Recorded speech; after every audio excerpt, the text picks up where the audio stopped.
Hey everyone, welcome back to Beyond the Showroom podcast. I am Mike Davenport, joined by my lovely wife, Andy. How are you doing today? I'm good. Good. Glad to hear that.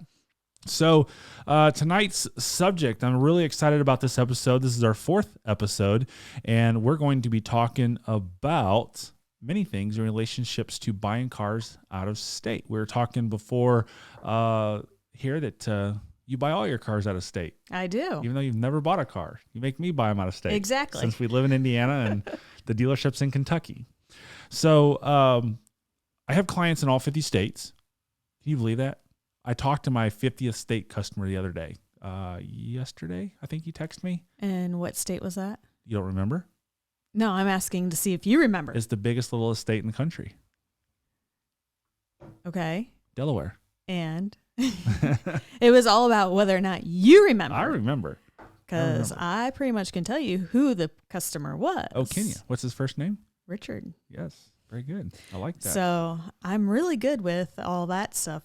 So yeah, if you guys don't know, Mrs. Chevy Dude follows up with most of my clients, and she's the one who sends emails and birthday cards and stuff like that. And I do all the dirty work. Do all the work that I think is important to have consistent follow-up and, you know, to be there for the customer and the fact that they need help or whatever the case may be. I talk to people all the time, and I want to continue to talk to people all the time after they buy a car. Most salespeople are forgotten just a couple days later sometimes, but certainly within 6 months. I've been trying to forget you for 20 years. It's not working. Last week, and you are my worst salesman ever. Did somebody say last week that you're gonna leave me or something? Oh yeah, I saw that comment. Yeah. Somebody commented about, oh, she's gonna be leaving soon. It's like, yeah, we were joking around that we've been together for 26 years, and we've been through all the hard lives, right? We've been through the kids, 3 kids, having no money, and all that stuff. And now we got the kids are all growing up. We're our son's trying to get rid of them. Yeah, trying to get rid of them. Middle daughter's out. Our son is working on becoming a police officer with a big metropolitan area, and he's in the final stages of that. So we're hoping he gets that job, and it's gonna be exciting. So with having customers in all 50 states, a big routine question that people call me and ask me is, what is it like buying a car from out of state? Is there advantages? Is there disadvantages? All that stuff. So I think that makes a great topic for our 4th episode of Beyond the Showroom podcast. I can't believe we already have 4 episodes in. Yeah, that is quite surprising, and that people actually listen. Yeah, the podcasting stuff is doing good. I've got really good downloads on the podcasting software. Watching the analytics, we've been having like 5,000 and 6,000 people on the live stream on the night, so that's really awesome. So it's really exciting to see all of this stuff coming together. It's really, really fun. And we're really beginning to enjoy it. It's really, really awesome. And I think it's only going to help everything down the road to make this a lot better. So you can text in your topic related comment. We got to mention topic related questions. I said the wrong. So you can text in your topic related questions to 502-909-5192. We have to stress topic related questions. We have to stay on topic for the audio portion of the podcast. And as you know, we're live every Tuesday night at 7 p.m. Eastern time. And then the next morning at 6 a.m. Wednesday, it's live on the podcasting platform. So if you want to join us live on YouTube, feel free to look up Chevy Dude, hit the subscribe button, turn the YouTube notifications on. And that way you know when we go live and maybe what the topic is early in the day.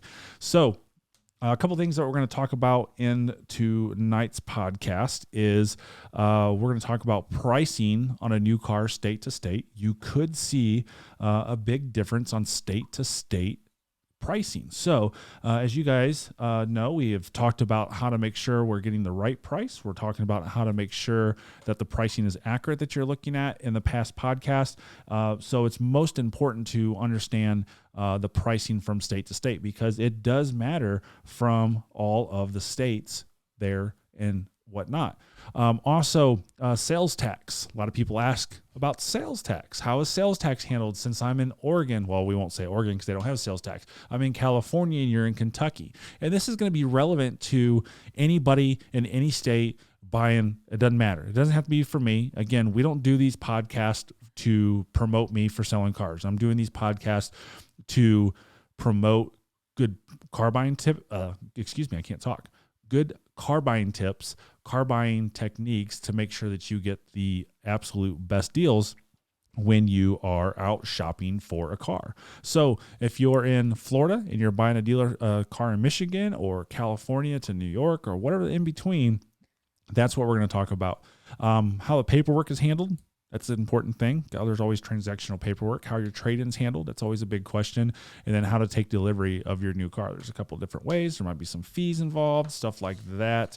So it's a good topic. Good topic. You got any questions to start out with? There's just a few questions. I know we're going to hit on some stuff, but Andrew, at least I assume it's Andrew. Asked about a Montana LLC to save sales tax money. We could talk about that. Let me write that down. See if we have time to talk about that tonight. I looked into doing that. I looked into doing the Montana LLC because there is some tax advantage there. It's kind of difficult at the same time, but there's some tax advantages there. So here we go. Sorry, Make sure you're talking into the microphone. Yep, I am.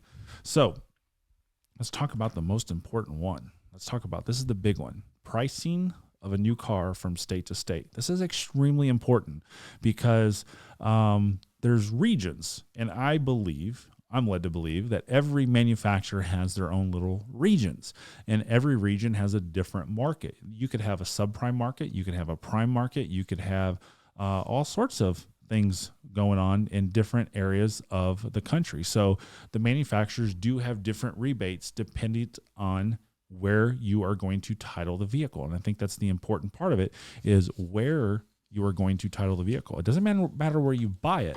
It's a matter of where you title it. So again, because you're in California, which is, I guess, West region. I don't even know for GM. I've never really paid attention.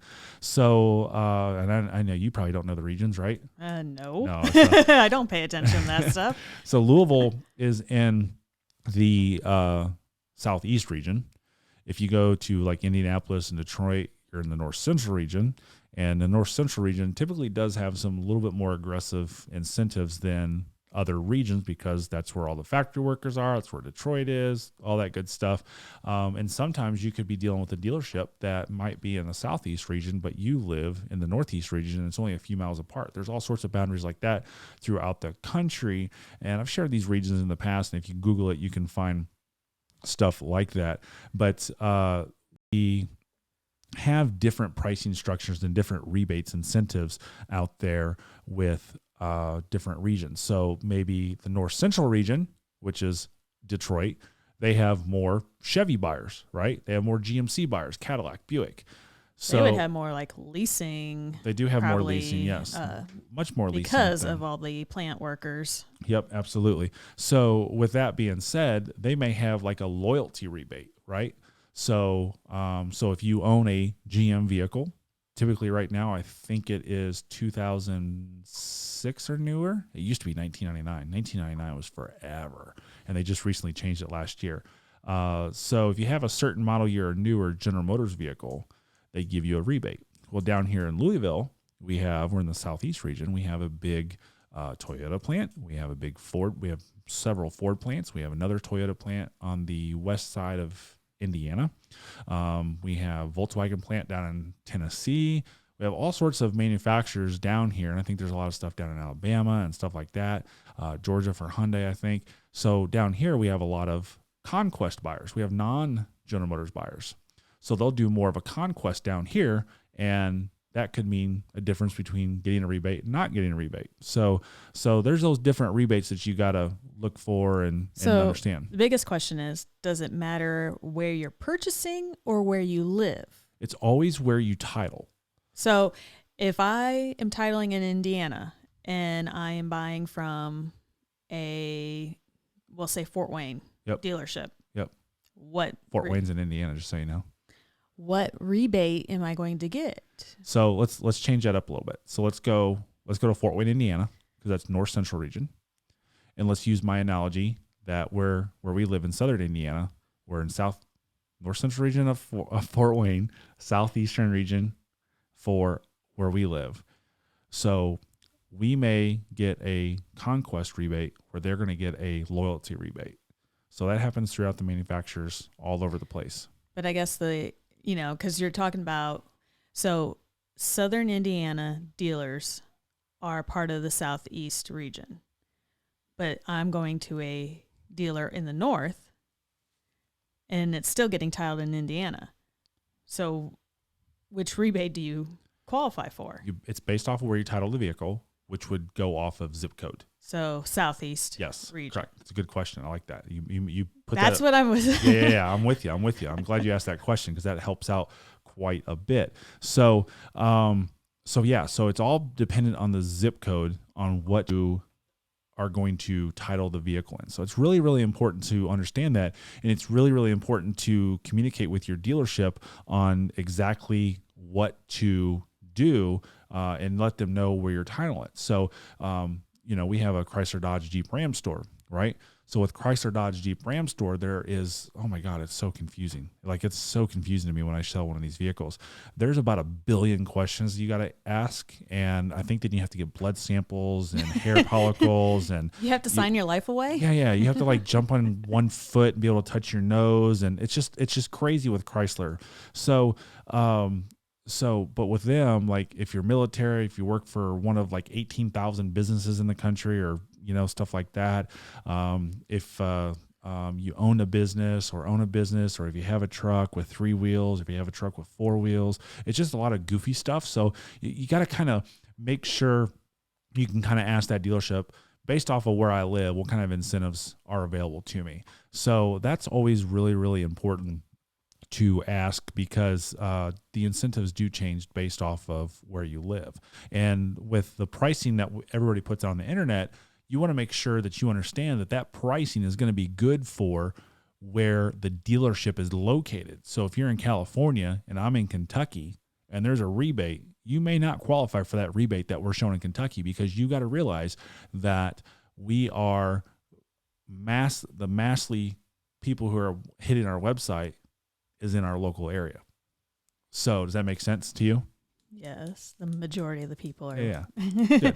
Well, I like to ask if it makes sense to you because the reason we are doing this together is because I understand the car business sometimes to a fault that maybe I don't articulate everything correctly and articulate the things where the general consumers don't understand it. So that's exactly what we talked about in episode 1 is that this is great because you understand the car business, but you also probably are more in tune with the consumer than you are a car dealer.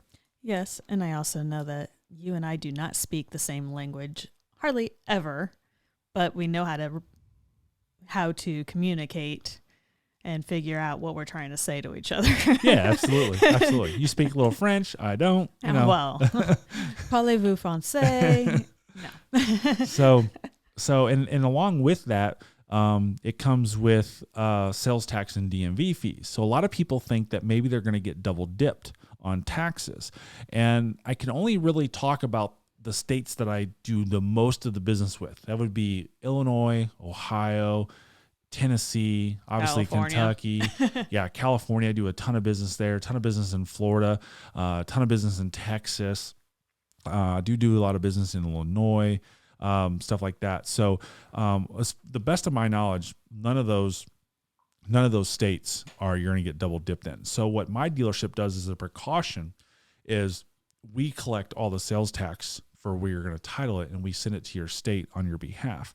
The reason we do that is most people finance cars. So it's our obligation and our duty as a dealership to make sure that car is out of our name and into the consumer's name properly based off of banks. Now, it doesn't matter if it's your personal bank or it's our bank. The bank is holding us responsible for being paid to do that. So if your ABC Credit Union is saying, hey, listen, we're going to give you a cashier's check for this car, but you're going to sign, and a lot of times they make you sign a letter that you're going to guarantee title. And if we don't guarantee title, they come after us and they can sue us for the full amount of the car. And they basically would not have to give out the loan proceeds, but the consumer would still have to pay the loan, So dealerships are under a lot of stress and a lot of push from the banks to make sure things are done right. So we take a lot of precautions as a dealership. On my level, we take a lot of precautions. So I wanted to show this slide with taxes and fees.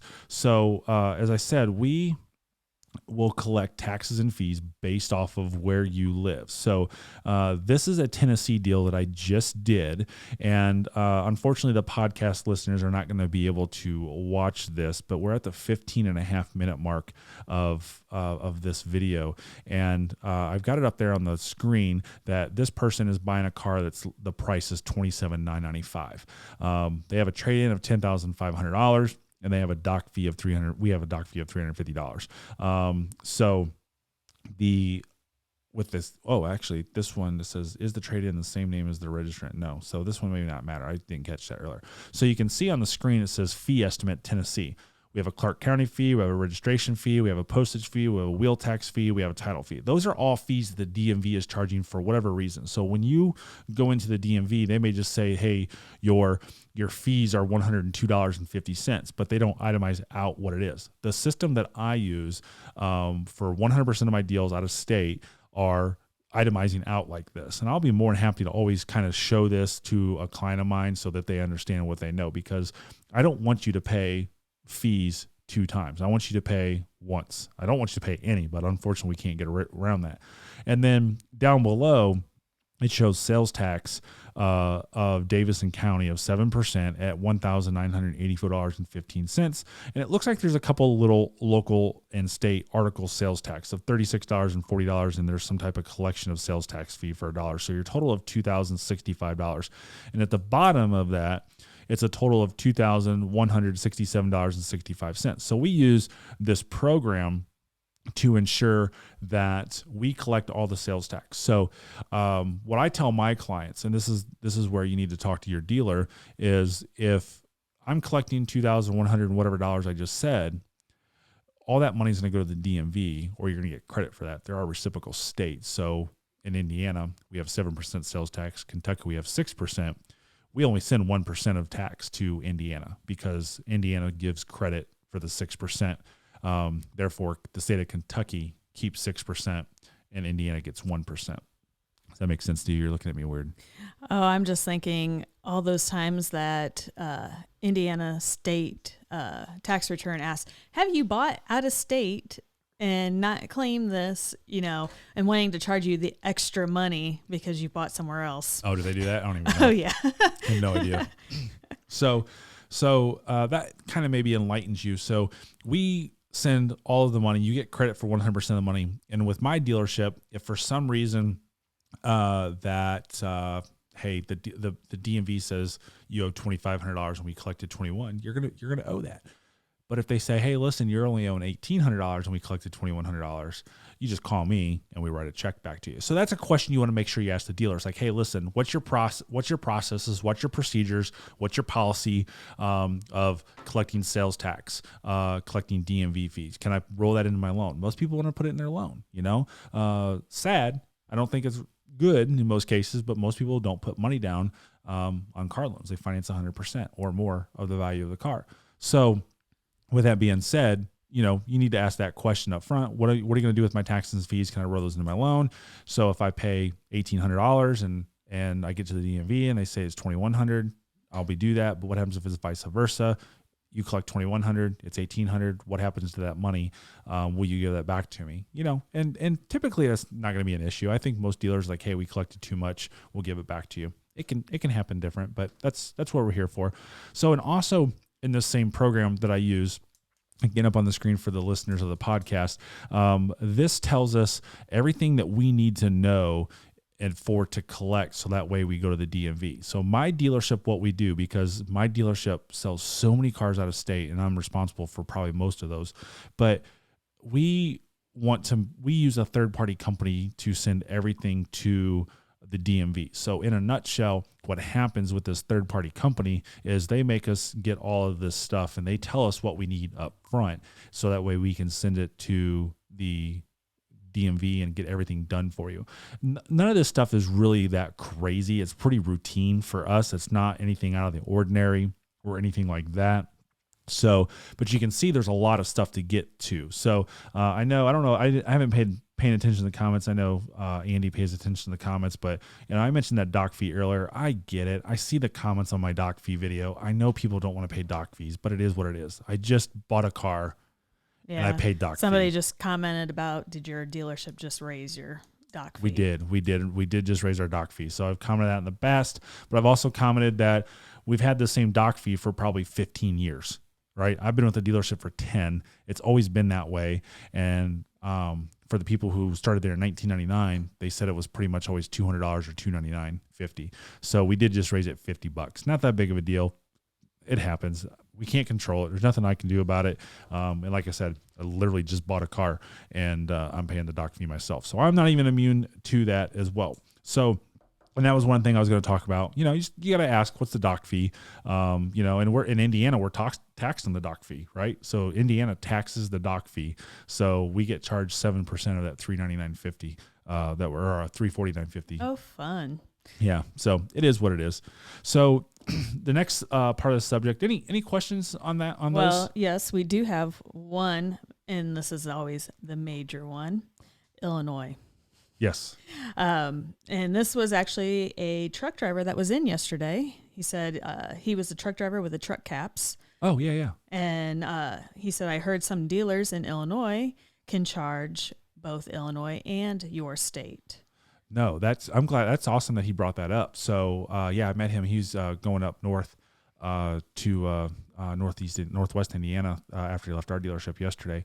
So, no, that was a big rumor back in November, December that you're getting double dipped in Illinois, and that's not the case. So Illinois changed the law, which is not a good law. This is horrible for consumers of Illinois and for residents of Illinois. It's a trash rule. It's a trash law that if you have a trade-in, like I just showed on that screen, you only get sales tax credit for $10,000.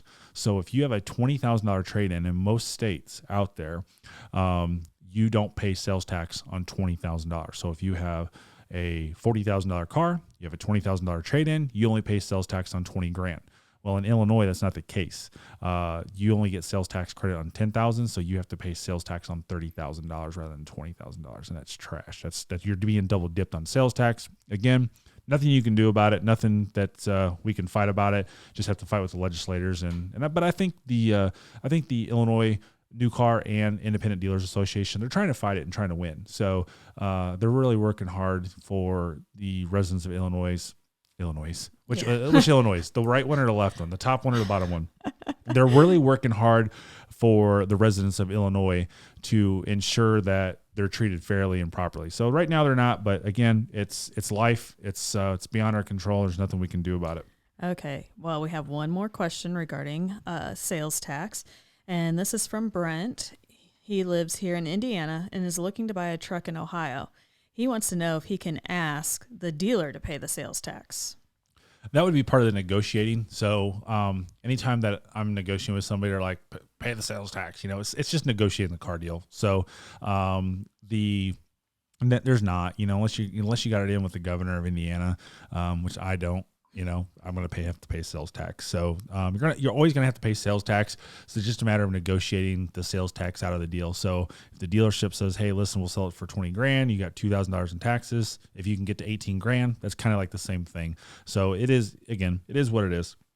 So let's talk about paperwork. We're going to group this into a couple things, how paperwork is handled with and at the dealership. So with that being said, it takes a little bit of work to get paperwork done. And there's a few ways to handle this stuff. The car business is behind the times. We're so far behind the times when it comes to this, and it sucks. It makes my life a living hell. It makes it very difficult to do things. What was that word you used? So that's a PG word. We can get away with. Oh, we can is get it? With that word. So, but why we can't do things electronically? Why can I not do things electronically in the car business? We have to have multiple pieces of paper. As I'm showing the camera, I got a little bit of ream of paper here. We have to have 15 pieces of paper to sign. Why do I got to have 15 pieces of paper to sign on a car deal? Why can't I just do this electronically?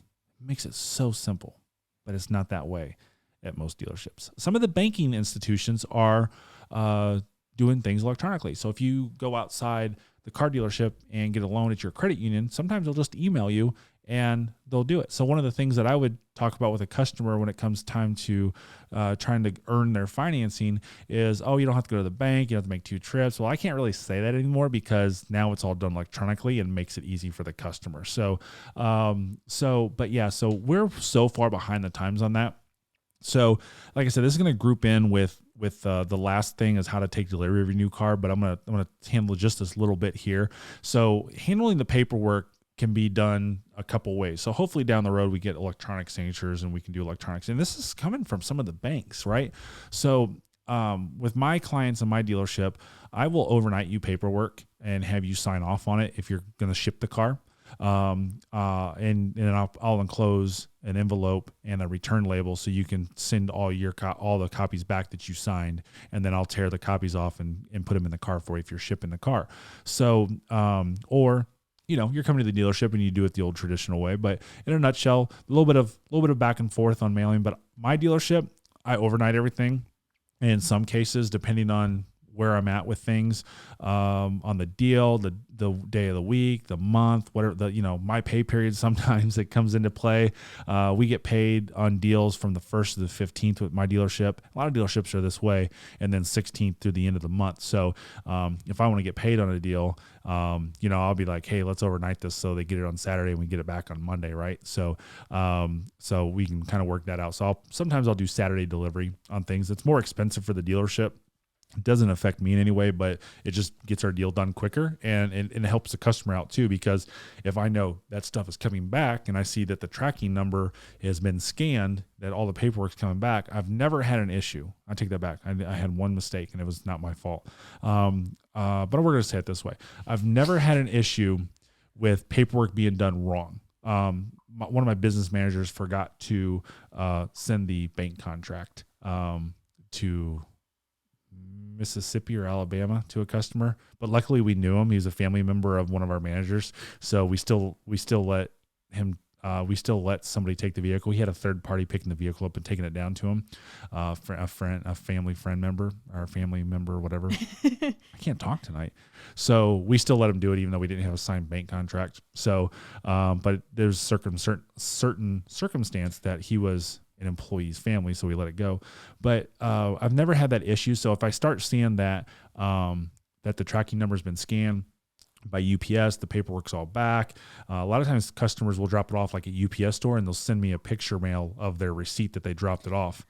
Yeah. Remember the time that the person at the UPS store actually lost your package? Oh my God, that was brutal. And sorry about that. that's why I started laughing when you said I had one mishap.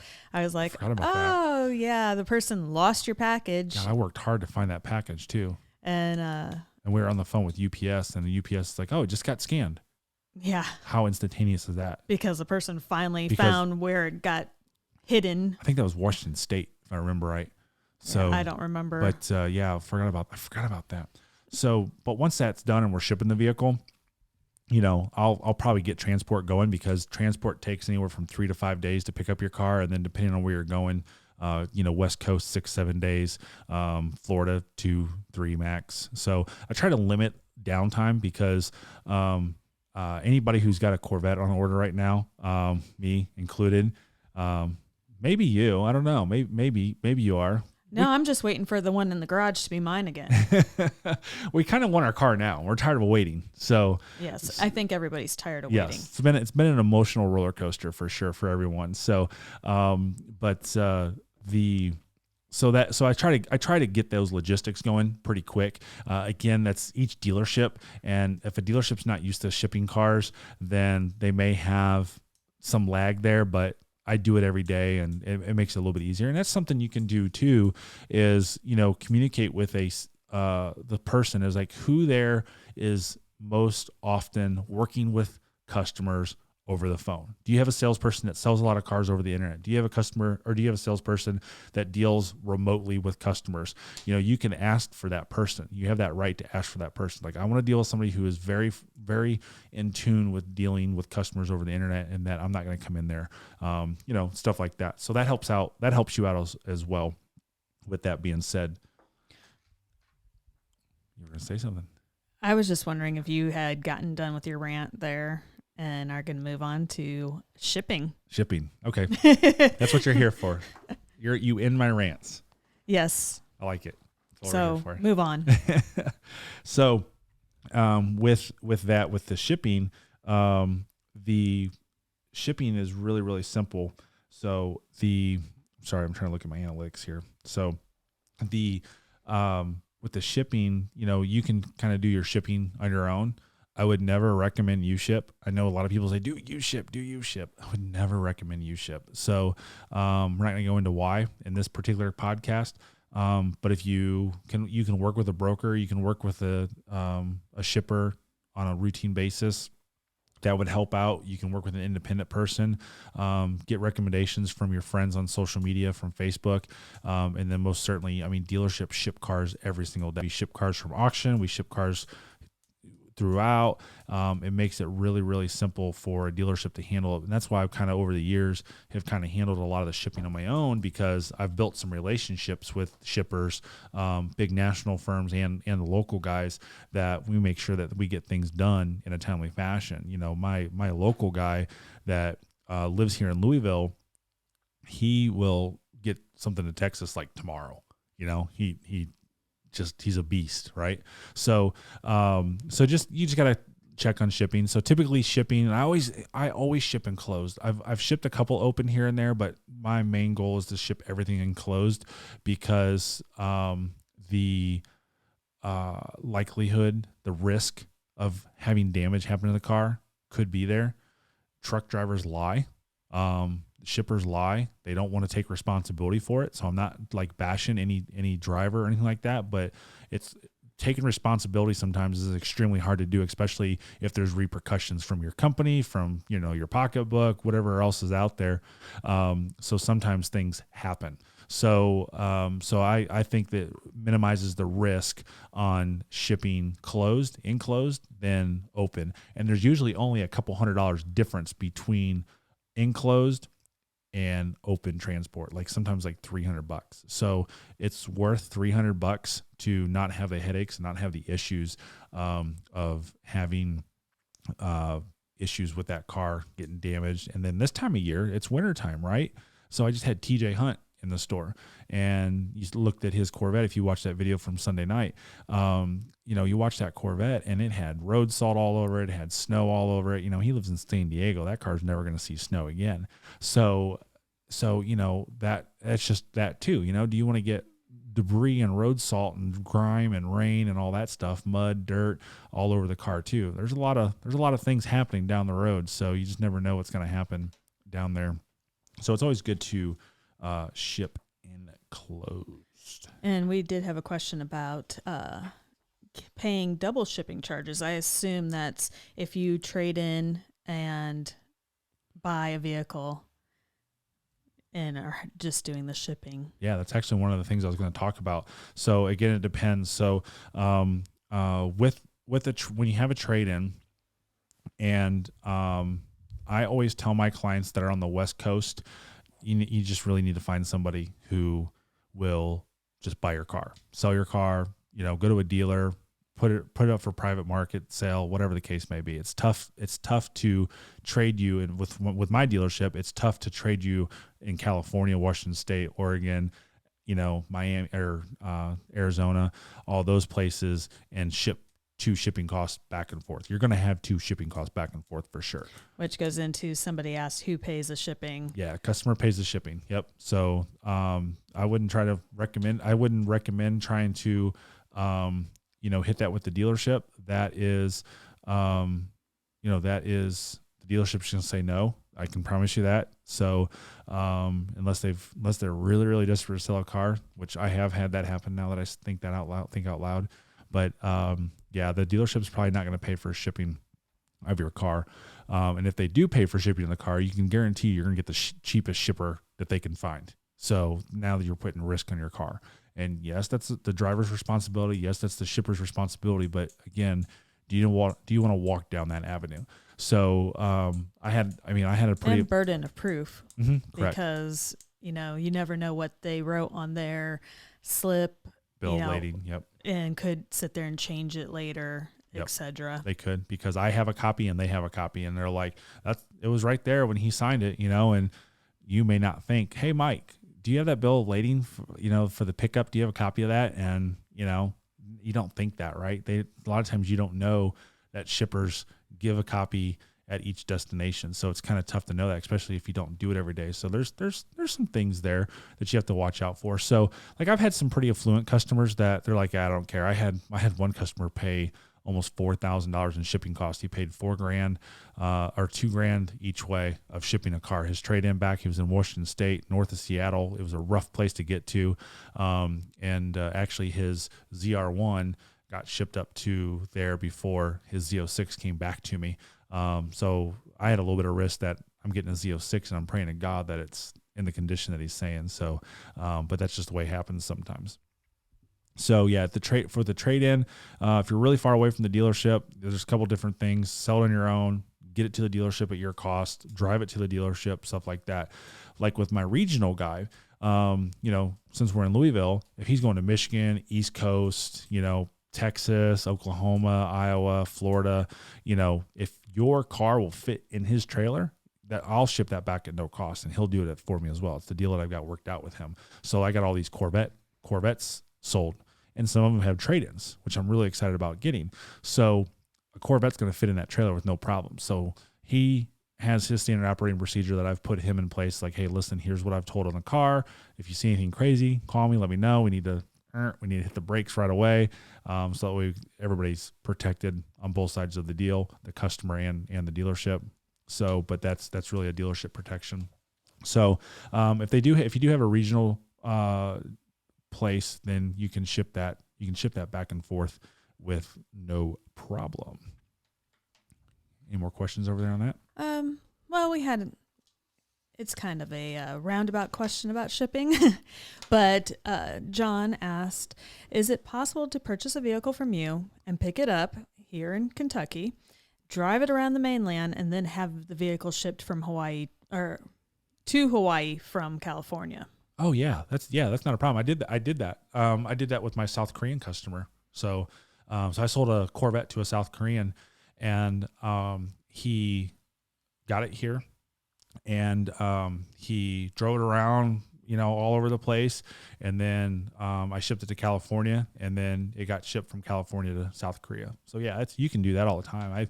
I can work out those logistics really, really easy.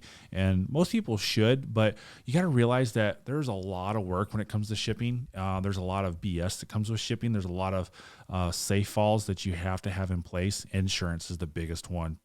People will fake insurance. Yes, transport drivers will fake insurance. You got to be careful on that side. That's why I say you don't really want to use U-Ship, because that's one of the things that can happen. So you really want to make sure that you call the insurance company to verify. And if, say, the driver's not going to get there till 8, 9 o'clock at night, don't be afraid to ask the driver for proof of insurance when you book him and pay him, and then call his insurance company and say, hey, listen, he's shipping my car. I need proof of insurance. When you call an insurance company professional and say, hey, listen, I need proof of insurance for his cargo, blah, blah, blah, they'll provide that to you. Email, fax. I think they fax mostly, which is crazy. In 2020 we fax, but they do fax quite a bit. And so yeah, you definitely want to make sure that they have insurance. That's a big one. It's a really big one. Okay. What's our next topic? So taking delivery of your car. We kind of hit that a little bit on there, but shipping. But the other avenue is coming to the dealership. Fly in, drive. Yeah. Uber, whatever you want to do. Mr. Beast took an Uber all across the country, from North Carolina to LA way back in the day. Wow. So, yeah, I think it was like 20. I can't remember how much it was. It was pretty expensive. So, but he just found a random Uber driver and they're like, yeah, let's go. And he drove him all the way to California. It's crazy. That is crazy. Yeah. So Uber's not out of the realm of doing stuff. So if you have a question on the topic of this topic, I should say, of buying a car from out of state, you can text that into 502-909-5192. This phone number is not for sales questions. This phone is only on during the time of the podcast. We turned it on a little bit beforehand, and I had a customer text in, and I'm going to respond to him, but I don't know when he texted in. So this phone number is only good for during the podcast. So if you're a customer of mine, don't text this number. Don't call this number. You're not going to reach me. I don't even look at the phone. That is my job. It's her job. Yep. So that's what she wants to do. And I think we like this format. So we talked on, I did that live broadcast on a Friday night, and I think everybody was missing you. Hey, I got on later. I know, late, but they're like, oh, I'm glad she's here. Much better with you here. I think we saw those comments. Life is always better with me. Yep. Okay. So you kind of missing a big thing on purchasing a car out of state, and that is plate transfers. Yeah. What happens, because there are several states, Kentucky being one of them, the plate stays with the vehicle. So I've seen a question. There was somebody earlier that questioned about, what happens when the plate stays with the vehicle, and, how do we handle all that? Yeah. So like Arizona is one of those states that the plate stays with the vehicle. So in Kentucky, what we do is if you are going to a different state, we take that hard plate off and return it to the state because it's going out of state. And then we'll put a 30-day temporary tag on your car so that way you can drive legally on the roads. And then, like I said earlier, is we use a third-party company that sends all the information to the local DMV, and that allows us to, like our company, we usually get the license plate for the customer. Like whatever state you're in, we get a license plate, we overnight that to you. So it literally keeps you from going to the DMV. Then why for Indiana do we always have to go? Well, that's by choice. Oh, yeah. You choose for us to always have to go to that BMV and suffer. It's not that hard. You don't even go to the BMV. When's the last time you've been in the BMV? Probably one of the kids' driver's license. Exactly. And our youngest one is 19, so probably 3 years ago. But I like to blame you for everything. Yeah, I know. I get that. I'm blamed for everything. Blame for everything in this world. That's just part of it. So some of the questions you want to make sure you ask your dealer when you're buying from out of state, ask them to provide a video of the car. Okay. It doesn't even have to be a good video. It could be just like, that they can't upload it real well or whatever the case may be. You could have them FaceTime you, which you don't get really good video from FaceTime just because you're over cell phone links, cell phone Wi-Fi and stuff like that, signals. That's what I'm trying to say. But you really want a really, really good video. And if a dealership's making a video, 4 to 6 minutes, 6 minutes plus, 10-minute long video, have them show you the entire car. If you use the terminology, give me a 3-minute walk around, 100% of salespeople in the automotive sector should know what a 3-minute walk around is. A 3-minute walk around is a very common phrase on the car. But most importantly, you want that salesperson to show you any imperfections they see. You got to realize there's not a perfect car in this world that the mass consumers are buying. I'm not talking about a Bentley. I'm not talking about a Rolls Royce. I'm not talking about a Bugatti. I'm talking about Chevys, Hondas, Toyotas, Fords, Kias, all these common cars that most people buy. And I can tell you this, that, we were looking over Stradman's car yesterday. We found 2 paint flaws on that car, and I did not see him until it was lifted up in the air. And he's like, okay. And I would be the same way. Okay, it happens. It's a brand new car. It's made by man. There's going to be problems.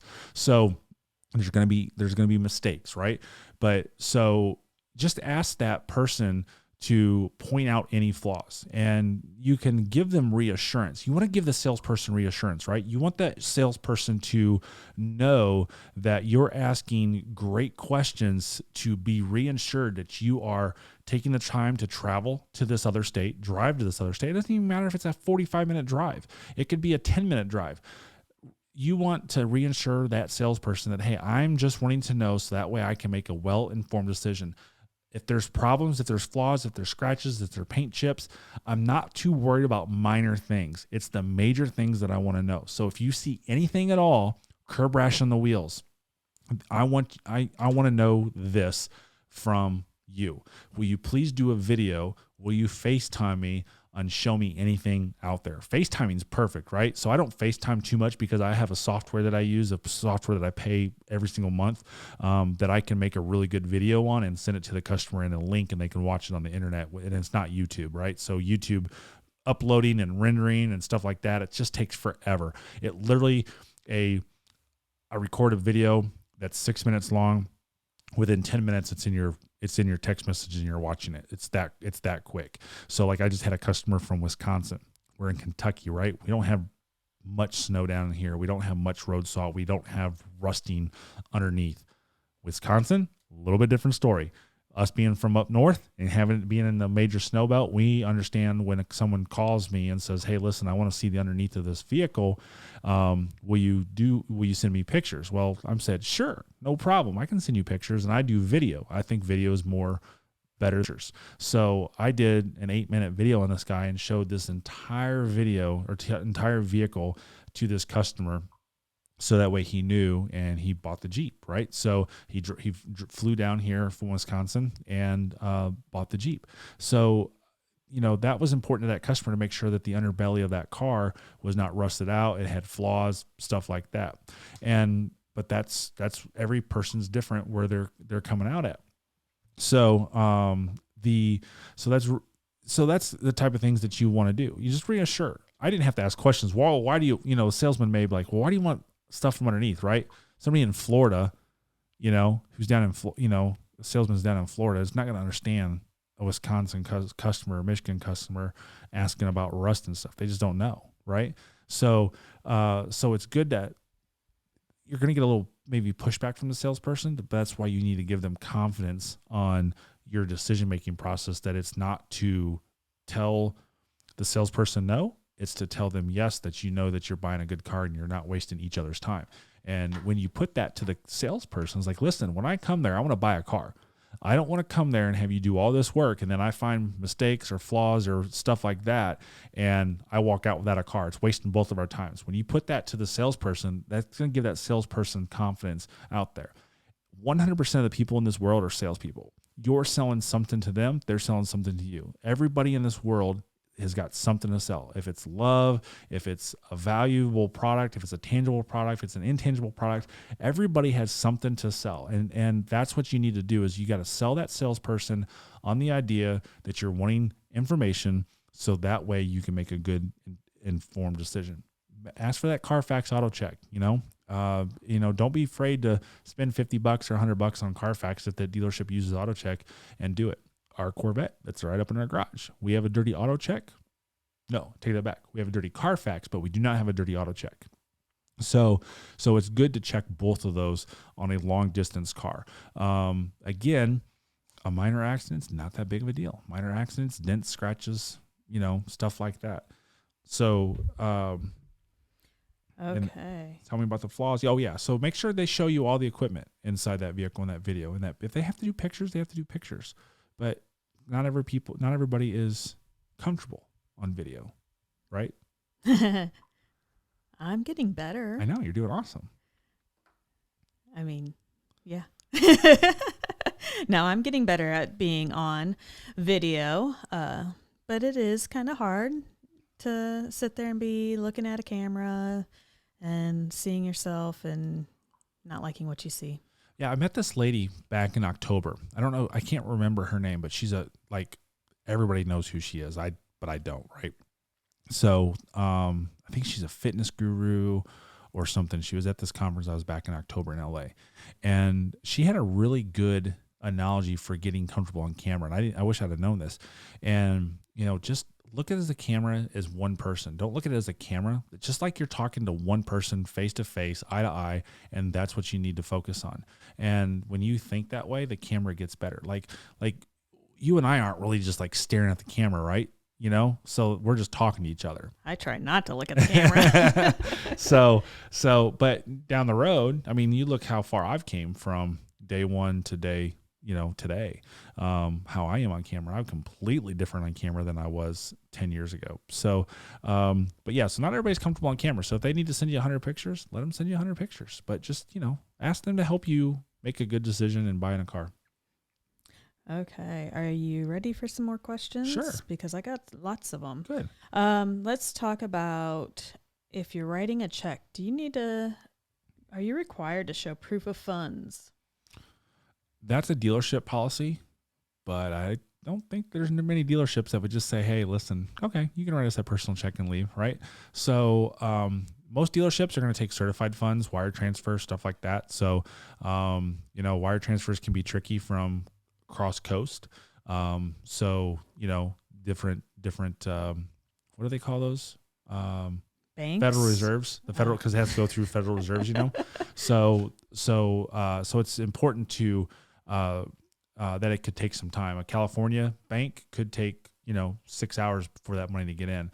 If you're in the same reserve or just one away, that money comes back real quick. And, like quick pay, like Zella and stuff like that, sometimes I think they have a limit, I think. So you got to worry about that as well. So if you're writing a check, do certified funds, wire transfer, whatever the case may be.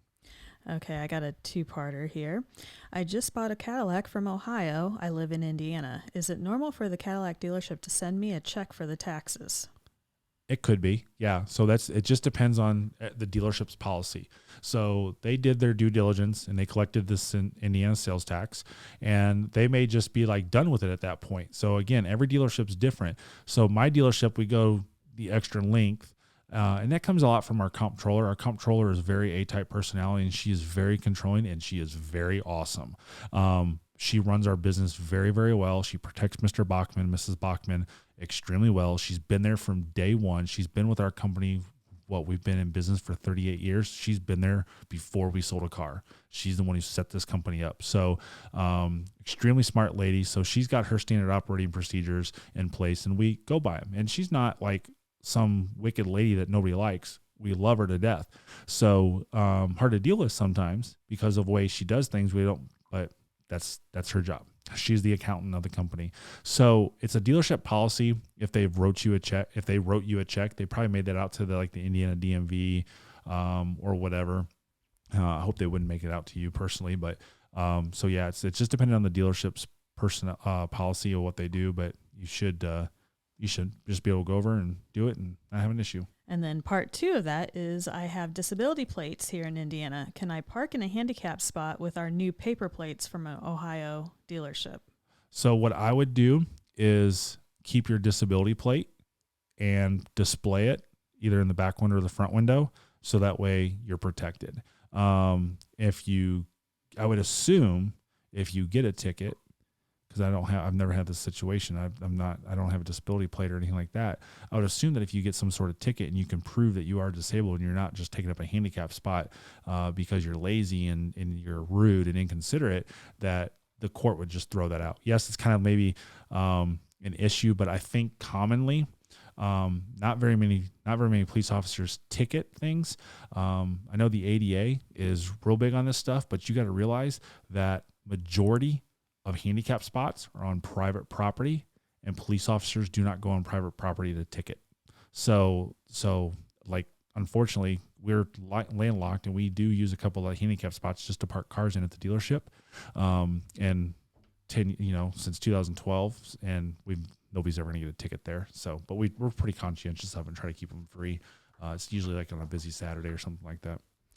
Okay, next question. How does the process work if I'm buying a used car from your dealership? So basically, it's the same as a new car. Yeah, same as the new car. She said, I love it that you know this. So same as the new car, but you don't have to worry about regional pricing, as I spoke at the beginning of the podcast. So there's no regional pricing on used cars. I was referring to all that as far as new cars, and I think everybody got that. But yeah, so it's just the same.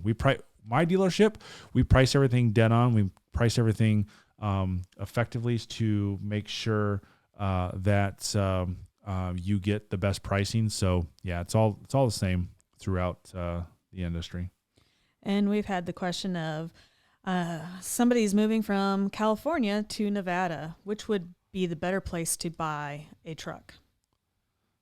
That's a good one, because I would assume you're going to Nevada's a tough state. I got a lot of Nevada customers, and I know what a lot of the Nevada dealers do, preferably down in Reno and Vegas.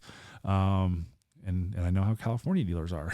It's kind of funny. Those are two tricky states, because dealers there are like what we would call high gross dealers. They'll start you at MSRP, start with addendums. They start with dealer markups and, BS fees and stuff like that. So, yeah, I mean, you just got to work it, maybe work the dealer in Nevada and talk to them, and work the dealer in California and talk to them and say, hey, listen, I'm getting ready to leave to Nevada, so this is your one shot to sell me a car. And work the dealership in Nevada and saying, hey, listen, I'm getting ready to move there, and if you wanted me to be loyal and earn my business, you got your shot. I'm going to buy it from my local dealer, my loyal dealer in California. So you can kind of work that angle both ways. That's and of course, remember, you're going to pay sales tax in whichever state you title your vehicle in. Yes, correct. So if you do not have a Nevada driver's license, you're probably going to pay California tax. But if you can get that stuff done really quick and you have your address in Nevada, say, okay, well, I'll title it in Nevada and I'll get my driver's license done when I get there, and you should be fine. So every state's different, and but you have to be leery and cognizant. Did I say it right? Cognizant? That doesn't even sound right. I don't know what the hell I'm saying, but there's that word again. I know, you just got to be conscientious of what could happen. It's confusing. It's really confusing when people are moving. It's really hard for me to sell a car and do things right. There's always seems like there's a screw up, and we have to do extra work as a dealership when people are moving from one state to another state. Okay. And then somebody asked about the benefits of buying from you, or essentially buying from another state. They put it as buying from you, but what would be the benefit of actually buying from another state when looking at cars? Yeah, I actually get that question a lot, and I was not going to bring that up, right? As I say in this at the beginning of this podcast, these podcasts are not for me to sell more cars. These podcasts are help you to buy cars from your local dealer, from a dealer of your choice, and not to call me to buy a car. So that's not what this podcast is intended to do. So, but that is a question that I get quite a bit from people that are calling in. Why should I buy from you? That's kind of like the way I look at it is they ask that. They ask that question exactly that way, is what you read it. But the way I look at it is, why should I buy from you? And I say the same thing almost every single time. Buy from me because you want to support what I do as a YouTuber, as someone who is an advocate to help you buy a car. You want to know that you're going to get the best experience out there, and that you know that after the fact that you're going to be taken care of regardless of what comes up. Those are the reasons why you would buy from me. But again, not on here to pitch me. This is kind of a pitch-free zone. And when it comes to new cars, pretty much, I mean, outside of the Corvette and maybe the Camaro, some of those new cars are not going to be any cheaper coming from you versus buying it at your own local dealership. Yeah, you're dead on. Thank you. You reminded me dead on. If you're trying to buy a Chevy Sonic or a Cruze or the new Trailblazer coming out, don't even call me if you're in California, right? Because are you really going to buy the car from me and then pay $2,000 extra in shipping? I mean, if you want to, sweet. I'll be more than happy to sell you a car. But let's look at logistics. Let's look at logic, that you're not going to buy a random car and ship it across country. If you want to fly in and drive it back, perfect. I've sold many Silverados to people in California, and I use California a lot because I have a lot of California clients. But when it comes to Corvettes and even Camaros now, I mean, unless I've got the Camaro in stock and you want to buy it, sweet. Unless you want me to order it, sweet. Let's work together. But right now, a 2020 Corvette, yeah, I'm the perfect person to buy one from, because you're going to pay MSRP. You're not going to get any BS stuff. You're not going to have, lies about anything. You're going to be informed 100% of the way through. But really, like, that's really the only reason to call me to buy a car, is because you want to buy something for me. So big shout out to Austin. Looks like he's the loyal Chevy guy, Chevy Dude. He's driving a 16 Cruise. Is that what he says? Sonic. Oh, Can Sonic. you not read? I can't read it. I mean, geez. I don't know what's going on It with says, me tonight. love watching you, Chevy Dude. You're the man. I have been a Chevy guy since 2017. I drive a 2016 Chevy Sonic LTZ sedan. See, I can read. Yeah, you know what it is, though, with me, right? I haven't been sleeping. Let's, try to find the other excuses. Yeah. Okay. Now, we had a couple fun questions that I'm going to throw in here. But somebody wanted to know where you got your Under Armour jacket you're wearing. I get asked that all the time. So yeah, I get it from our dealership. So we have a supplier that gets them, and they make them for me. Nobody else in the dealership has got this logo. It's all the Chevy logo. And, I can get them. I've thought about putting them on our website, but they're like $60. So, I can get them and supply them. I got a red one, black one, blue one. I wear the blue one more often. But yesterday during, Stradman's PDI, I laid down on our service floor, and the guys on the camera can see I got all this white right here, and I got grease all over it. So I'm not wearing the blue one today. Okay. You're going to have to do some laundry for me. Yeah, I need to check on how to do that. Here's the other fun question.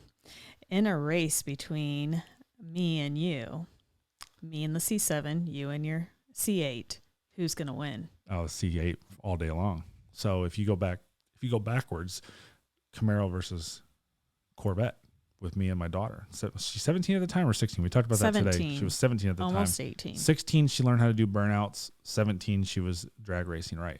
So I couldn't win against her because I was in the manual transmission car, and the Camaro had an 8-speed automatic, and you cannot beat that automatic. You cannot beat it by shifting gears.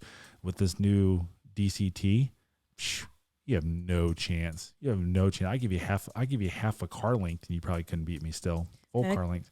I hate to admit it, but I couldn't even beat you in the Tesla. No, not that Tesla. We raced the Tesla and the C7 up and on ramp one morning. No, we did not. Hey, I didn't say where. We have any on-topic questions? We were in Mexico. Yes. Yeah, we'll get back to the on-topic questions. There was one.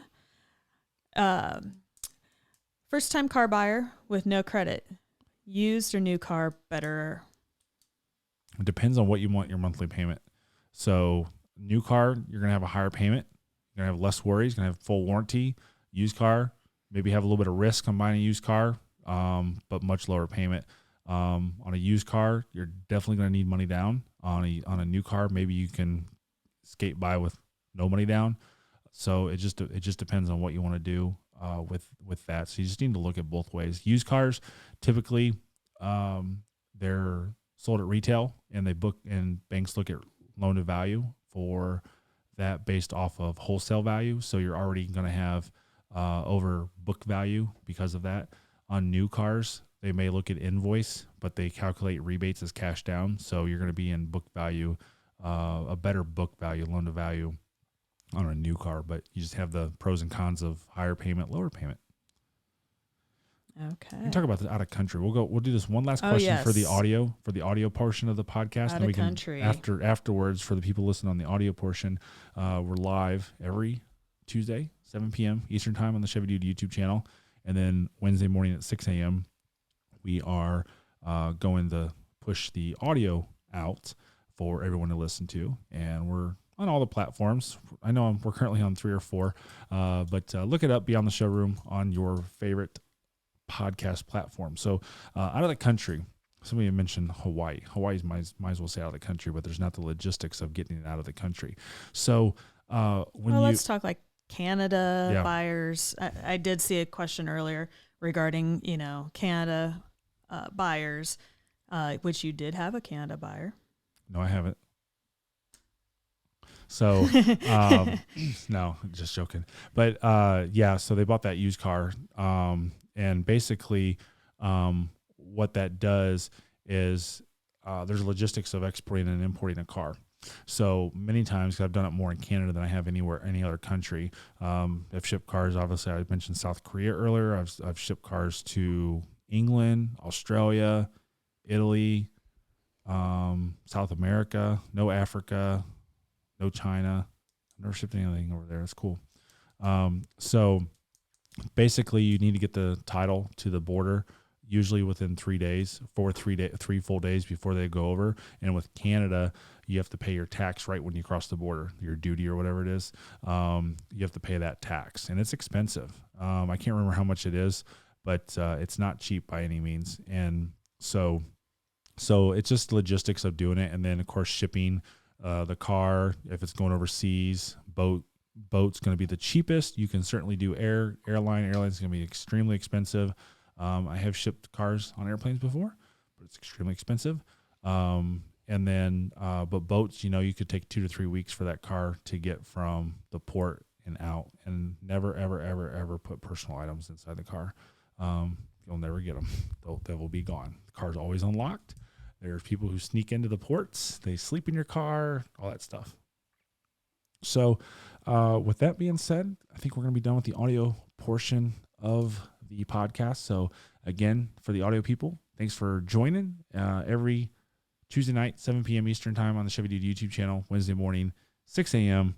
audio portion, and beyondtheshowroom.com is where you can go to, beyondtheshowroompodcast.com is where you can go. Yeah, don't be saying the wrong website. Yeah. Ooh. So beyondtheshowroompodcast.com is where you can go and find out all the links on the podcast. So if you didn't get to watch this whole thing, or if you're just joining in on the video portion, that's where you can go to get all that information. So as always, thanks again for watching. Support the channel at ChevyDudeStore.com. Use the link for the Amazon link. Use the link for Amazon. I cannot talk. You really are having problems tonight. This is horrible. It's kind of prudent to be able to talk when you're doing audio portion. Use the link to the Amazon. See, I can't do it. Use the Amazon link in the description below to support the channel as well. It's free, and we get like 2 cents for every item you purchase. So as always, guys, thanks again for listening. Have a great day and drive safely. Wow. That was rough. That was rough. Okay. Joe Warner, get back to work. Joe Warner. MSN did an article on the C8 oil change video. Oh, yeah, I know. Motor One did one. Oh, MSN did it. Really? That's awesome. Okay. So we've had a lot of questions regarding a lot of different topics. Not all C8. That's good. Let's go with the first one. I saw somebody asking about paper plates when doing a museum delivery. Yeah. So when you do museum delivery, your dealership should be able to give you that. So the rules for the museum delivery are that the vehicle has to be paid for prior to getting to the museum. You have to have your insurance, and you have to have a paper plate. So the dealership should give you your paper plate. And if you're not local to your dealership buying it, so say you're buying it from me and you're going to the museum, I'm still 90 miles away from the museum. I would send you your paper plate with all your paperwork and say, here you go, keep that with you. But if for some reason you forget to give a paper plate, what do we do then? You do that all the time. I'm horrible about plates. Geez. I went down there. Let's see. You went down to the museum without a plate. Yep. I told my customer specifically, I'll bring you a temp tag. And I didn't bring the temp tag. I forgot it. Yeah. And so what I did there was I had a receptionist send me a picture of it, and then I printed it out and we put it on there, and then I mailed the temp tag to the customer. So that basically got them home. And I told them, if there's any problems, just have the police officer call me. But it wasn't that big of a deal. He actually trailered the car home, I think, if I remember right now. Yeah. And so it wasn't that big of a deal, but I said, well, we'll just do this anyways to be safe. And then I'll overnight you your temp tag. So you'll have it tomorrow. So when you get home, you'll already have it. So that was interesting to figure that out. Okay. Somebody asks, can all the paperwork and money transfer be done before I fly in to pick up my C8? Yeah, I do that a lot. Of course. Yep. You know, that limits your time at the dealership. Yep. So allows you to focus on stuff, right? So, I think I can't remember if I said this earlier. I don't really want to mess up Thursday's vlog, but I mean, I already paid for my car. I mean, I already own the car that I don't have. So, I did that so that way when the car gets in, we can focus on just the car, get the PDI stuff done. I can record video and move on. I don't have to worry about any of the paperwork. Yeah. Matt's RV reviews. Oh, hey, Matt. Man, I'm going to tell you, it happens to Mike every single day. Yep. Somebody comes in, doesn't ask for him, walks by him. Hey, I love your videos. Then why didn't you ask for me? Yep. So, no matter how many times you beat somebody across the head, slapping them, whatever, some people just don't get it. No, they don't. And that's just part of it. And I know that going in that people are going to walk into my dealership and like, oh, I love your video. And they're buying from the salesperson next to me, right? It's just part of it. You just got to know that you win more than you lose. So I don't know what the commissions are in the RV business, but if I lose $100 commission, I lose $100 commission. The dealership won. The dealership got the business, and I'm going to keep a loyal subscriber by saying, hey, thank you so much. You have a good experience, all that good stuff. But that's why I put in every one of my videos at the beginning, ask for me. It still doesn't work. It's crazy, but it's just the way it is. That's fine. I'm not complaining. It's not a rant to, be demeaning or negative or anything like that. I knew that going in, and it's been going on since 2012 when I started this YouTube channel, that people love what I do, and then they come in and they buy from salesperson B. So it just happens. You just got to roll with it. Yeah. You win more than you lose. Somebody texted in that our video went blurry, really, and out of focus. So I don't know if one camera is or not. Nope, shouldn't be.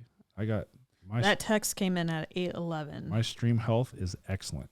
I monitor that like crazy good, and I test the stream before we go live.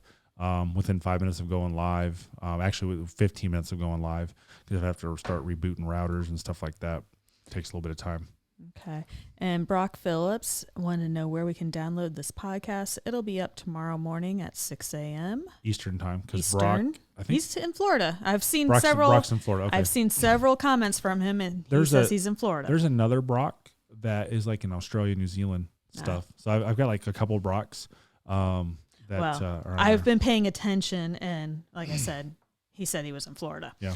So Beyond the Showroom Podcast.com is where you can see all the stuff. So if you go there now, you can see where it's all done. It's got all the feeds for Apple, Cast something. I don't know all these podcasting things. We had somebody ask, S. Myers asked, do you sell to any famous jockeys? I don't think you have. I've never sold a jockey. I've never sold a jockey. Our dealership has. There's been people in here buying that are jockeys, but they all seem to want to buy like higher end cars than Chevys. So Calvin Burrell, he bought one at our store. Okay.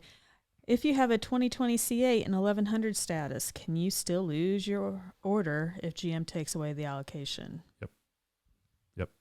So currently, I know for sure we're on Spotify, Overcast, Apple Podcast, and Anchor Podcast. So don't know why I'm not on Google yet. This is a new learning process for me to figure this out, and we're figuring it out. It's going good.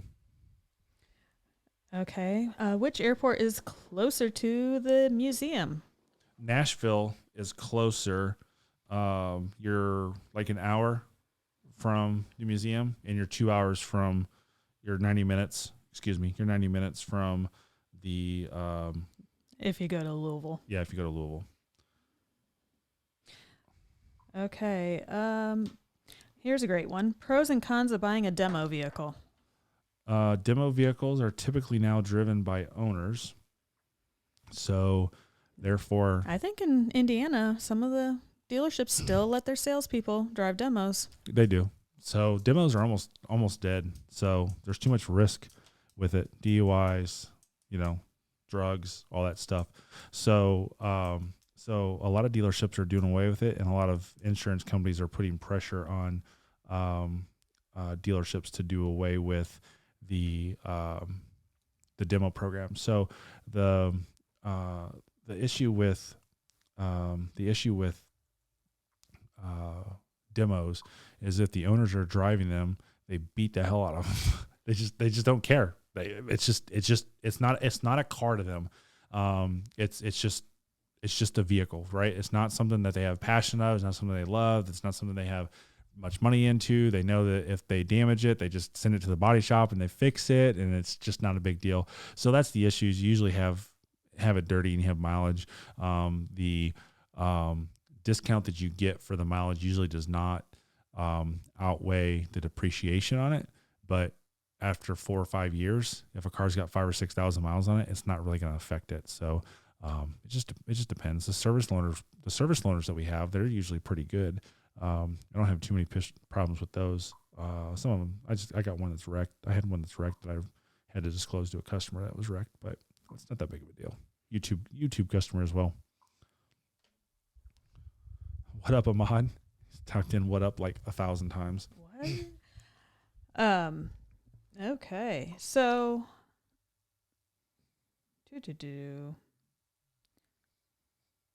I'm got lost on stuff.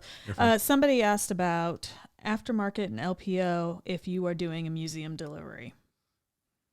So are you still able to do like the LPO items, which actually didn't they change on the museum delivery that you can do high wing spoiler? Yes. So, I mean, a lot of, and what with, like you bought the Trident wheels and stuff. If you're doing museum delivery, where would that stuff be sent to? So it gets sent to the museum, but like some of that stuff you can't do. Like you can't do Trident wheels and do museum delivery. So, but you can do pretty much do everything else. I apologize for not looking at the camera. I'm just trying to send the audio stuff to my editor. But yeah, you can do pretty much everything else. You can do car covers. You can do pretty much everything LPO stuff. I think you can do the ground effects. The ground effects seem to be really, really easy to put on. So, okay. Mike S. asked, are all new Silverados made in Mexico? No, we still have some made in Fort Wayne. Yep. Fort Wayne, Indiana, where we are from. Yep. Which is good. I like stuff that's built in the United States. I was going to say it's good which part that we're from Fort Wayne or the vehicles are still built here. Both. Oh, somebody said, Mike, you need a nap. Yes, he needs to learn to sleep. He wakes up in the middle of the night and I will roll over because it wakes me up and I'm like, go back to sleep. I'm a light sleeper. It does not work well for me. So, I don't really want to talk much about the C8 tonight, but the emotion that's happening. Oh, now I got an issue. That still says excellent condition. Really weird. So, yeah, you froze for a minute. Did I? That's weird. I just sent a file to my editor, but it was a small file, so I don't know why it would have done something. So, yeah, I'm using 30. Yeah, I don't know. So you're losing your train of thought. No, I'm just making sure everything's going good, so we have a good audio and video. So, like I said, I don't really want to talk too much about the C8 tonight, just because there's a little bit of drama going around it. I'm not sure if I'm going to talk about that drama. It's nothing negative between me and GM. It's just idiot trolls that I just don't want to pay attention to, and I don't want to acknowledge. It's just they're not worth the time to do things, and if in their life that they want to sit there and do that instead of being positive, that's weak, and it's a low life thing to do, is to be a troll. So, but Thursday night if my car's not here, I'm going to do a video, kind of update everybody. Cause I get the question 10 times a day. Probably more than that. I just made that number up. It's a heck of a lot more than 10 times a day. I get emails, I get texts, I get phone calls, but, it's an emotional roller coaster. And, I can't do a video on this because it would sound very, egotistical and arrogant, but this is what makes me the perfect Corvette salesman, because I'm a buyer. I know the emotional attachment to this car. I have the passion in this car. I love this car. I love selling cars. And I know what you're going through at home when you're looking at these builds, you're looking at all these rumors, you're looking at all this stuff. I get all of that. And I think that's what makes me very tolerant of people calling in and 50 times. I absolutely love this guy. Owns one of the Chick-fil-A's in town. He is a very analytical guy. Love him to death. He bugs me 50 times a week. It seems like it's not that many times, but he comes up with some of the most out left, and this is with everybody, right? I've done it. Out left field things to bring up, and I address them. I address them professionally. I address them courteously, and I do not say, hey, that's a dumb question. I would never say anything like that, right? So it's just because I get it. I understand it. It's an emotional. It's a roller coaster. It is so up and down for everybody involved, and it's just amazing. But soon we're all going to have our cars. Soon we're going to be enjoying them, and everything that's happened since this car is announced, since the strike and everything, it's going to be all gone and all behind us. What's that say? It says YouTube is not receiving enough video to maintain smooth streaming. Interesting. Something's going on. All right. Well, maybe I will not upload files while we're streaming anymore. No. That was my fault. I mean, I'm 86% done. So we are up.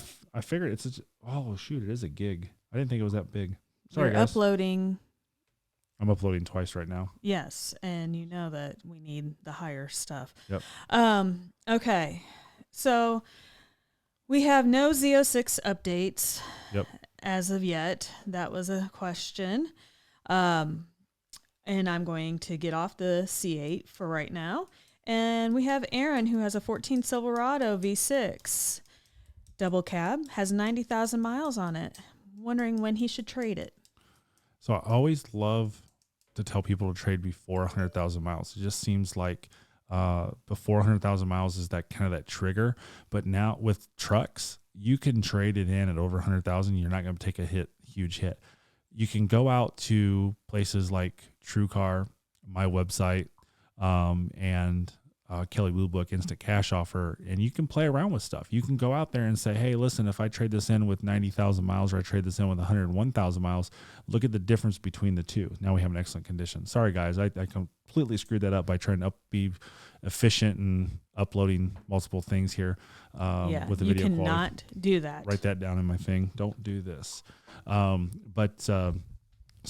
you would just want to play with the values on the market and kind of see what it says. If you got a $5,000 swing at 101,000 miles, there's your answer. Trade before 100,000 miles. But if you like, you know what, I don't want to take a higher payment. I don't want to do this. I don't want to do that. Then don't trade. It's that simple. Okay. I want to upgrade my 2017 Silverado to a 2020 Silverado, but I'm still upside down. I have a 600 credit. What's the best options to try and... Don't trade. How many car salesmen are going to tell you not to trade, right? Every car salesman out there is going to tell you, oh yeah, come on in, blah, blah, blah, blah, blah. We'll keep your payment the same, whatever the case may be. You deserve this. You've worked too hard to not do this. Keep your darn truck. Pay it off. Get out of the negative equity. When you have negative equity and you go into another vehicle, you're doubling your negative equity every single time. Every single time. Someone asked, if I buy from you, will I have to pay 2 destination charges? I kind of mentioned that in the podcast today. Excuse me. If you buy from me, you always have the manufacturer's destination charge on a new car. On a used car, you don't have a destination charge. But if you elect to not come pick it up and drive it home, yes, you have a shipping cost that you would be responsible for. So you have a couple options. You come pick it up or you ship it. So either way, you're going to have fees. You're going to have fees to fly here, travel here, whatever, or you have fees to ship it and you have your time involved with flying here and stuff like that. So it's up to you what you want to do. That's what I tell everybody. Very straightforward, very professional, but those are the two options. Okay. We have a question from Australia. Awesome. If I visit your dealership, can I sit in your C8? Yep, absolutely. 100%. 100%. So, yeah, I'm going to do a video on something. I'm not going to talk about that. I want to keep that video a secret. So yes, you can set in my car. I have no problems with it at all. Zero. I was thinking about what I was telling James earlier today about what I witnessed yesterday. I'm going to do a video on that. What about a cruise with 95,000 miles, keep or trade, looking for a truck? I am underwater on the car. Keep it. Get out. Don't trade when you have negative equity. It's the worst thing to do. Like I'm shooting myself in the foot as a car salesman by saying you not to trade. So this is a perfect response. It's the right response. As a car salesman telling you, don't trade. When you trade, it puts you, there's a terminology in the car business and if there's any car salespeople watching, they can comment in is I just read a comment. I shouldn't have read that comment. There's a terminology called buried. You're buried in your trade. That means that you need a shovel to get out of the shit that you're in. And if you want to do anything with anything, keep your car paid off, wait an extra year, wait an extra 2 years. It's a short period of time to do so. Raise your credit score and do it down the road. And guess what? You're going to have a lower payment too. That $60,000 truck is a $1,200 payment. That $40,000 truck is an $800 payment. If you got $5,000 in negative equity, guess what? That's $100 in payment. So that $800 truck is now $900. That $1,200 truck is now $1,300. And you can't argue with math. Math is math. Here's some great one. Drop shipping. Yes. I've been wanting to do a video on this. You see the Mr. Bachman comment? Write that one down. Okay. I've wanted to do a video on this. I am not a fan of drop shipping. Not a fan of drop shipping in any way, shape, or form, because the reason you don't want to drop ship is you are putting your car in somebody else's hands that may or may not be qualified to do it. I certainly don't know them.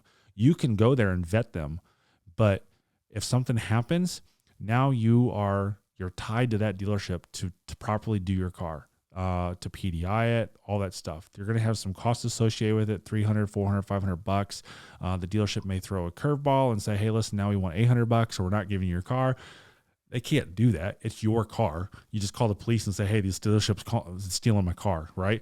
But you don't want to escalate it that way. That's like stupid to do. So I'm not a fan of drop shipping just because there's too many elements out there to do it. I know there's some salespeople who do it, but I wouldn't do it. I would pay the money to have my car shipped because I have had zero major issues with shipping cars all these years. I've had issues. I've had problems. I've had concerns. I've had cars get dirty is the biggest concern. Hydraulic oil dropping on the car. But you know what? It was a very easy thing when I told the customer, hey, I'm sorry for your experience.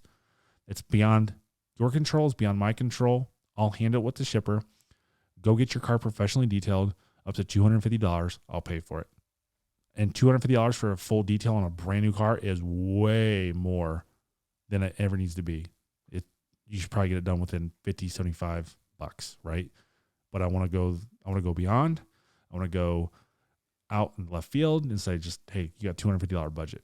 Send me the receipt and I'll pay you. I'm not going to pay you $250 if you get it done for $100. I want the receipt. Mr. Bachman question. Let's do that one. I like this one because I got a funny story I can tell this. Will Mr. B ever show up in any videos? So, yeah, everybody calls him Mr. B. I don't think maybe if I'm referring to him, like maybe to his son, I'll be like Steve, or I usually say your dad. I'm talking to him. I'm like your dad, blah, blah, blah. But because we're all like this. We're all great friends. We have great relationships. Even though he's the owner of our company, he would come out and do anything for us. And if I screwed up and he yelled at me, I would take it on the chin, which I've never been yelled at by any of the Bachmans ever a day in my life. Mrs. Bachman will punch you in your eyes, right between your eyes, verbally in the most professional way. And you're like, why would I do that? They're really good church going people. And I think she 10 years ago, she heard me say the F-bomb, and she just made me feel this big without raising her voice, without threatening. She just said, something to the effect of, why would you even say that? Blah, blah, blah, blah, blah. Right. And I'm like, I'm sorry, Mrs. Bachman, Which is funny because dealership talk is never clean. No, it's not. So Mr. Bachman will probably never be on a video. So in 2010, when I came to the dealership, we had our annual Christmas party. They showed a video from 1985 that Mr. Bachman was in, that their son Ryan was in, and they were doing this cheesy like boxing commercial. You got to remember, Muhammad Ali is from Louisville, Kentucky, right? So they were doing this creepy, crazy looking boxing commercial, and Mr. Bachman was so embarrassed in front of all the employees of the company. He was so red. He says, and that was why it was the last time I was ever on camera, and now it's Teresa's problem. She's the one who's on camera all the time. So no, he will not be on one of my videos. I just saw put a user in timeout. Oh yeah, there is. Yeah. Does somebody need to be put in timeout? This Ahmad Khan. Yeah. Just constantly putting the same stuff on here. Yeah. Stop doing that, or we will. I don't want to do that. That's the last resort. But once, maybe twice. We're not. I'm not a huge YouTuber that we have 100,000 people on the stream. We have 225 people currently on the stream, and I've had 4,561 people, and I love doing this. We're really getting passionate about doing this Wednesday night or Tuesday night live stream, and we're talking about doing maybe Friday nights or Saturday nights as well. So we just want everybody to be able to talk and do these things and have fun and no negativity, and just have fun doing this. This isn't a big expenses. I've talked to people in the past. So I want to earn my money back on this and have the return of investment, but it's everybody involved. So one question. If you need to write it twice, that's cool, but not over and over and over again. Yeah. Done. And Cliff, I don't go around deleting. I do leave that decision up to Mike. That's probably the one thing, even when I'm in adminning on some of his Facebook groups, I almost always refer to him before I delete, or I think I handle most situations, right? I think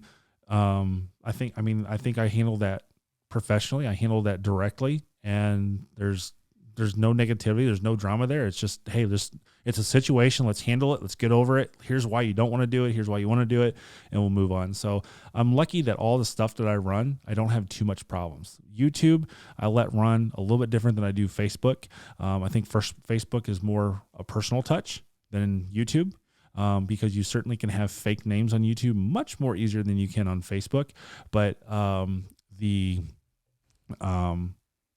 I just kind of let YouTube go. But when we're on the live stream, I'm not going to let stuff like that happen. But on comments, you see all the troll comments, I just let them go. And I click the little love button and let them know that I'm there, and I don't respond to them and let them get upset or whatever. I don't know. Yeah. And Hillbilly Redneck, Saturday nights would be... See what about fake names? So nothing negative on that name, but he can have whatever name he wants. You can't really do that on Facebook. So that's why I was saying that. But Saturday nights would be on top of Tuesday night, and Saturday nights would not be podcasts. No, it wouldn't be podcast. It would be like, hey, let's just talk about C8. Let's talk about this. Let's talk about, hey, what was your interaction with Stradman? Do you really like him? Is it, we could talk about anything you want. If we decide to get on a Friday or Saturday night. Okay. I think that's fun. We had a question come in about whether or not it was good to join the River Cities Corvette Club and what are the benefits. But let's just broaden that. What could be the benefit of joining a car club? So I'm going to say car club because there are Tesla clubs, there are Mustang clubs, there's Camaro. Mustang clubs, you have to go with air and bubble wrap. Well, but no, joking aside, every club's different, right? And every club has different age ranges. I know the guys at River City. I don't know what they do in their club. There's another club, Corvette club here in Louisville that I'm not a part of, and I don't want to be a part of it because there's a lot of drama in it. And all they do is they go on a 45-minute drive in the backwoods, and they go to a restaurant that has got crappy food. So I have no desire to do that. Now if I could find a Corvette club that's got younger people that we can go to racetracks or do off-road events, stuff like that, then let's do that. Porsche clubs are really infamous about going to racetracks. So, that's things that they do. That sounds like a fun day. It does. But I haven't seen a Corvette club in this area do that. I'm sure you go up to New York where Watkins Glen is, you go out to Putnam up in Indianapolis. You got the Indianapolis 500. You have, if you go down to Sebring in Florida, I'm sure there's clubs out there that go to tracks, but I don't have a desire to interact with a group just to go out and eat. I'll go out with anyone, but I don't need to be part of a group to go to and I'm not big on car shows either. I don't need to go to sit at a car show for 10 hours a day to get a $12 plaque and brag about it. But that's my experience with this one club that I don't want to be a part of. So I don't have a whole lot of experience with clubs, but that's it. I love River City. River City does their car show at the dealership.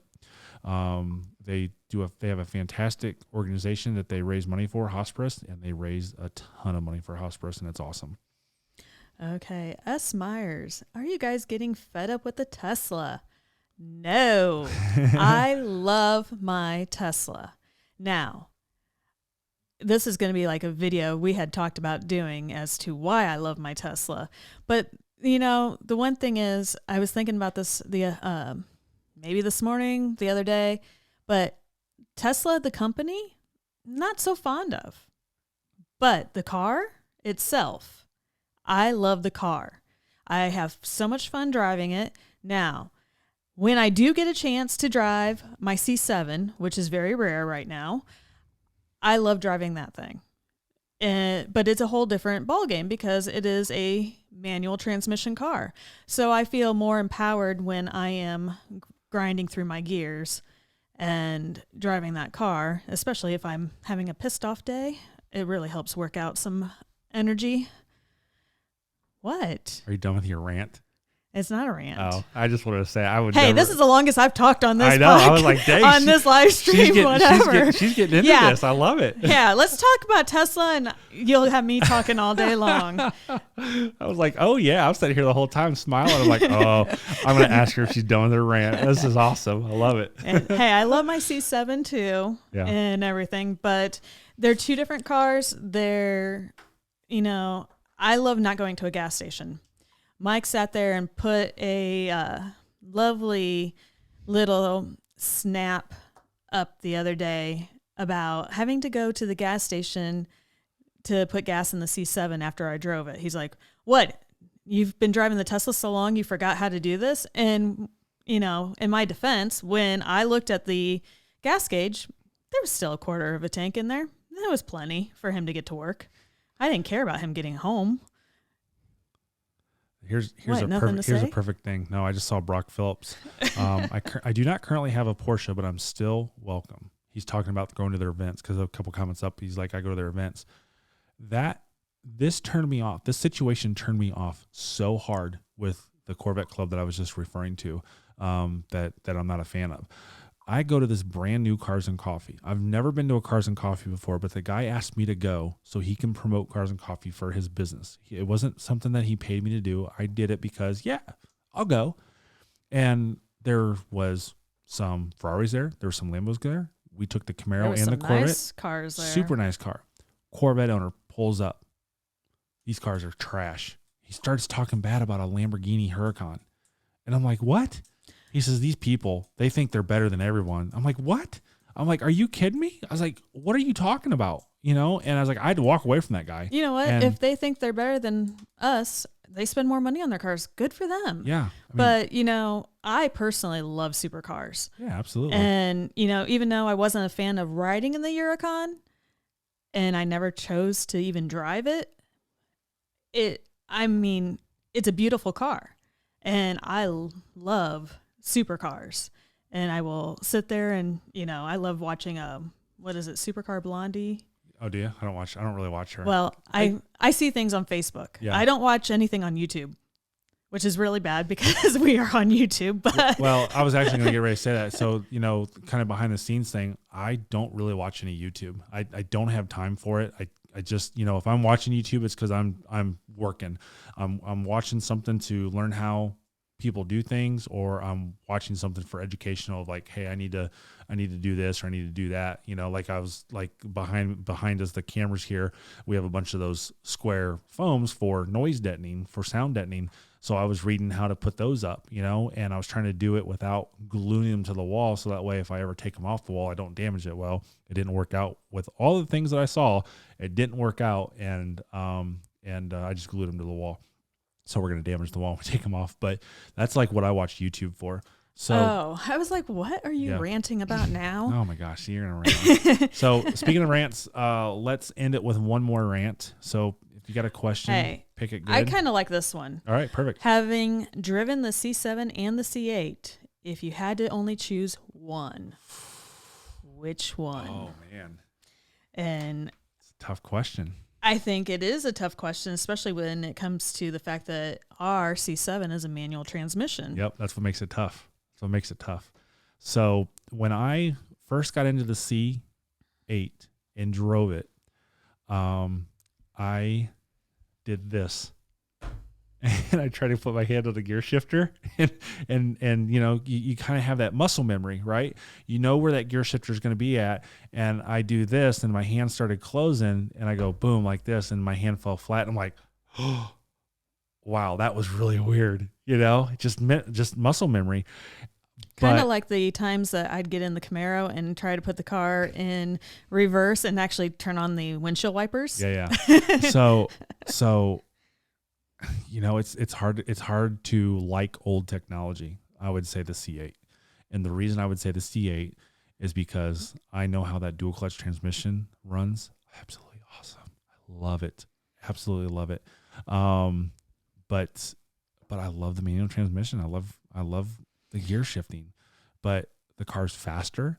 The car handles a whole lot different. The car you'll see it in Stratty's video. If he puts it in, you'll see it in Stratty's video. I actually got the car to wheel hop yesterday on the C8. So, it's kind of interesting. Yeah. Well, and I don't have a clue because I haven't driven a C8 yet. Nope, you don't. So, new Instagram, right here, Chevy Dude _ had to get the Louisville out of there. Just need to be more shorter and more searchable. So Chevy Dude _ look that up. Follow me on Instagram. I'm trying to be really focused on Instagram. Trying to grow that. I think it seems like it's everywhere. I cannot talk. My God. I think we just need to leave this to me. Okay, go for it. What am I supposed to be saying? Growing the Instagram, because that seems to be where everybody is at. There you go. I like it. I'm on Instagram too. Mrs. Chevy Dude. Yep. So didn't call you by your real name tonight either. Thank you. But somebody did mention they were watching Rocky IV. Love it. Well, they weren't comparing or saying anything about me. They were actually comparing you to one of the characters on Rocky IV. Oh, really? The big one with the big muscles? I don't know, because I honestly have not watched Rocky since I was a young warthog. Yeah, probably under the age of 10, because Rocky was only on when my dad lived in the house and my parents got divorced when I was 11. Gotcha. So, yeah. Well, guys, as always, thanks for being here on a Tuesday night. We're just shy of 2 hours, and we'll be back next Tuesday for sure. And hopefully we have the C8 here. Oh, I see a good question. Okay. The chairs that we're sitting in, Amazon. Yep, Amazon. Are they in your Amazon link? Nope. But if you use Amazon, no, I can find them. Put them in there. Yep. So, guys, thanks again for watching. You guys have a great day. Thanks for being here tonight. Drive safely.